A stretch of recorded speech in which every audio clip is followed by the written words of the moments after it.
దేశ ఆర్థిక వ్యవస్థలో ఒక ఆసక్తికరమైన పరిణామం చోటు చేసుకుంది. ఒక పక్క రూపాయి విలువ డాలర్తో పోలిస్తే 90 దాటి పాతాళానికి పడిపోతుంటే, మరోపక్క reserve bank of India RBI మాత్రం అనూహ్య నిర్ణయం తీసుకుంది. సాధారణంగా కరెన్సీ విలువ పడిపోతున్నప్పుడు వడ్డీ రేట్లు పెంచుతారు లేదా అలాగే ఉంచుతారు. కానీ ఆర్బీఐ గవర్నర్ సంజయ్ మల్హోత్రా మాత్రం డేరింగ్ స్టెప్ వేస్తూ రెపో రేటును 0.25% తగ్గించి అందరికీ షాక్ ఇచ్చారు. దీంతో రెపో రేటు 5.25%కి దిగివచ్చింది. ఈ నిర్ణయం వెనుక ఆర్బీఐకి బలమైన కారణాలే ఉన్నాయి.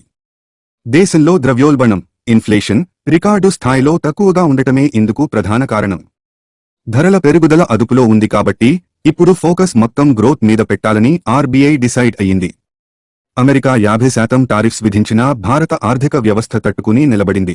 అందుకే గ్రోత్ రేటు అంచనాలను కూడా 6.8% నుంచి 7.3%కి.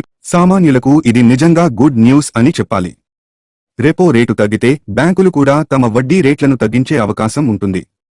అంటే గృహ రుణాలు, వాహన రుణాలు తీసుకున్న వారిపై ఈఎంఐ భారం తగ్గే ఛాన్స్ ఉంది. పండుగ సీజన్ తర్వాత మధ్యతరగతి జేబులకు ఇది కాస్త ఊరటనిచ్చే విషయమే.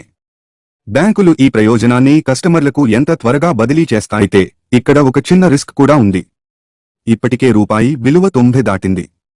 వడ్డీ రేట్లు తగ్గించడం వల్ల రూపాయి మరింత బలహీనపడే ప్రమాదం ఉందని కొందరు ఆర్థిక నిపుణులు హెచ్చరించారు.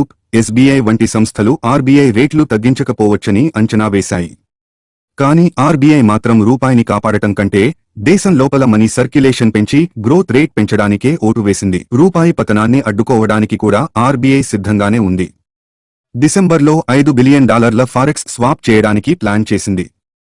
అలాగే మార్కెట్లో లిక్విడిటీని పెంచడానికి ₹1,00,000 కోట్ల బాండ్లను కొనుగోలు చేయనుంది. మొత్తానికి రూపాయి రికార్డు లోలో ఉన్నా భయపడకుండా గ్రోత్ కోసం ఆర్బీఐ తీసుకున్న ఈ నిర్ణయం ఎంతవరకు ఫలిస్తుందో రాబోయే రోజుల్లో తెలుస్తుంది.